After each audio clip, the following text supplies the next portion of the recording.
Sir নমস্কাৰ। হ'ব হ'ব বাবলা নাহে নেকি? সি আহি আছে ছাৰ। ছাৰ নমস্কাৰ।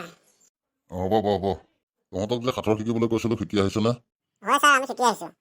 কেনেকুৱা সাঁথৰ, অসমীয়া নে ইংলিছ ছাৰ? অসমীয়া সাঁথৰ। তেতিয়াহ'লে সোধক ছাৰ। মই সুধি যাম, তহঁতে উত্তৰ দি যাবি দেই।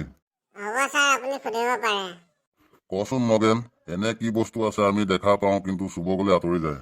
এইটো একদম সহজ ছাৰ, আমাৰ গা চাহটো আকৌ। বাবলা তই কচোন, চুলেই ঘিলা নুচুলেই পায় পথাৰৰ টিলা। কেলৈ ছাৰ? একদম শুদ্ধ উত্তৰ দিছ। এইবাৰ নগেনে কচোন, জন্ম হৈ কোনে বুঢ়া নাম পায়? আমাৰ হাতৰ বুঢ়া আঙুলিটো ছাৰ।